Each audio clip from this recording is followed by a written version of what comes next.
কি বোকা, আপনি জানেন না নর্থ সাউথের পোলাপাইন কত স্মার্ট? আপনি কি জানেন না ব্র্যাকের পোলাপাইন কত স্মার্ট? আপনি কি জানেন না বাংলাদেশের প্রাইভেট আর পাবলিক ভার্সিটির পোলাপাইন কত স্মার্ট? স্কুল কলেজের পোলাপাইন কত স্মার্ট, কত ডিজিটাল? শেখ হাসিনা তো রেপ্লিকেট করা, কপি করা। ওই সজিদ ওয়াজেদ গর্দপটাকে দিয়ে প্রতি বছর প্রতি মাসে নাকি তাকে 2 কোটি টাকা আইটি স্যালারি দেওয়া হতো। গর্দপ থেকে তো আমি ভালো বুঝি বিজনেস স্টুডেন্ট হয়ে। আমার ভাই 2টা আছে আইটি ইঞ্জিনিয়ার, ইউটিএস থেকে সাইবার সিকিউরিটিতে পড়াশোনা করছে, দেশ ছেড়ে গেছে। কেন? এখানে কি বেতন চাকরি পাবে? তোমার ছেলে ফকিতি কেন 2 কোটি টাকা পাইতো? কেন আমার ভাইদেরকে কি 10 লাখ টাকা করে স্যালারি দিয়ে দেওয়া যায় না বাংলাদেশে? তাহলে তোরা আসে, এসে তোমার আইটি দেখে।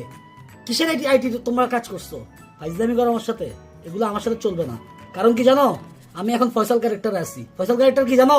অ্যাক্টিং করে এই যে সিরিয়ালের মধ্যে যে জীবনের প্রথম চান্স পাইছি 40 জনের ভিতরে অডিশন দিয়ে, সেই মাল আমি, বুঝছো তুমি? আমার লাগে সেলিব্রিটি সিয়াম জোবান এখন সেলিব্রিটি, আমি এখন বড় সেলিব্রিটি থাকতাম, কিন্তু ব্যবসায়ী আমি, ব্যবসায়ী, বুঝছো?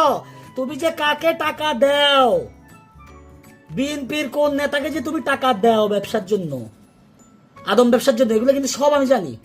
তুমি ভদ্র হয়ে যাও, তোমাকে আর একদিন সময় দিলাম, এরপরে কিন্তু আমি তোমার সব কুকর্ম ফাঁস করে দিব।